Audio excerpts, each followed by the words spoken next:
Бүгінгі сабақта серпімділік күші деформация жайлы айтатын боламыз. Енді деформация деген не екенін білеміз, яғни бүліну, бұзылу, яғни формасының өзгеруін айтамыз.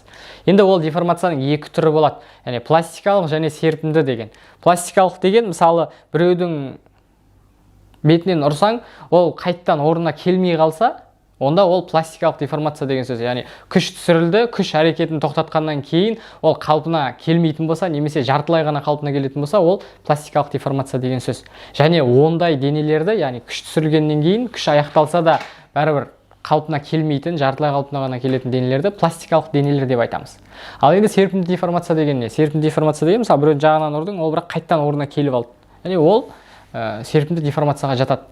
Енді мысалы адамның бетімен салыстырып жатырмын ғой, мысалы адамның бетінен ұрған кезде ол қазір мысалы 1 сағаттың ішінде орнына келмегенмен 1 сағаттың ішінде мысалы ол пластикалық деформация болып тұрды да, пластикалық дене болды. Бірақ ұзақ мысалы 1 аптаның ішінде жазылып кетсе, ол бәрібір серпімді деформация болды. Яғни солай да қарастыра беруге болады. В общем, жай есте қалу үшін мысал ретінде айтып жатырмын.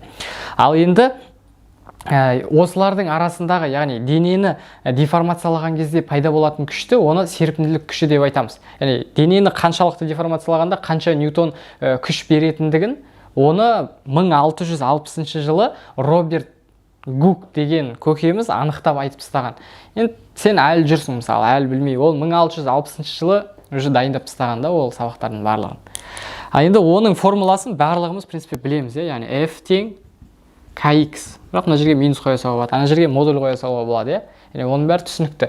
Яғни мына жерде минустың тұру себебіне, яғни біздің пайда болатын күшке мынау x, яғни орын ауыстыруымыз қарама-қарсы деген сөз.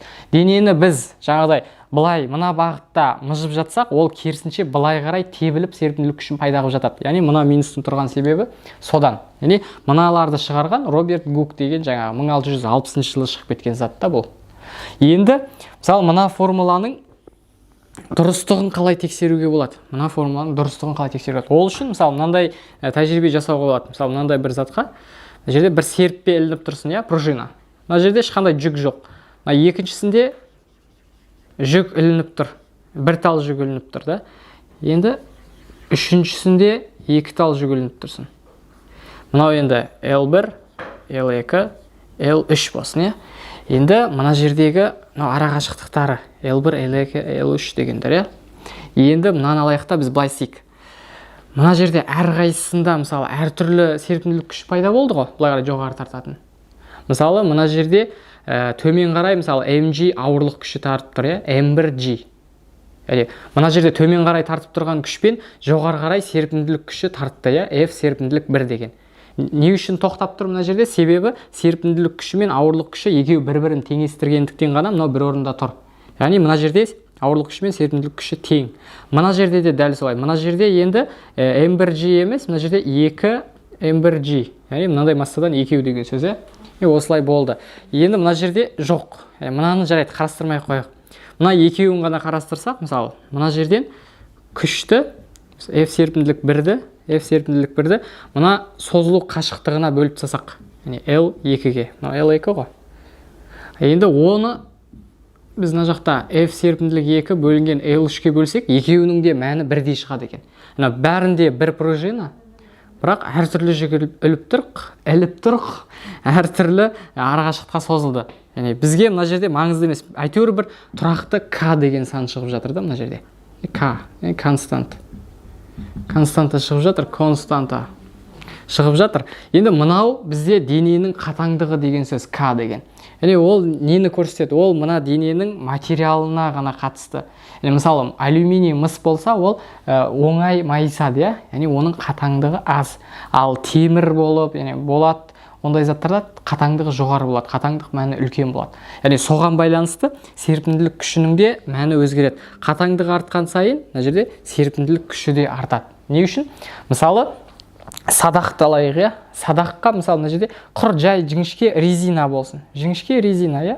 Оның тартылуы оңай, қатаңдығы аз, тартасың. Жібердің, одан ұшатын жебе мысалы жақын қашықтыққа түседі. Не үшін? Серпімділік күші аз болып қалды. Ал енді ана жерге мықты мысалы бір темірден жасалған бір қатты өте қатаңдығы жоғары қылып тұрып, соны сондай жаңа резинадағыдай қашықтыққа тартып тұрып жіберетін болсаң, вообще сұмдық кетеді.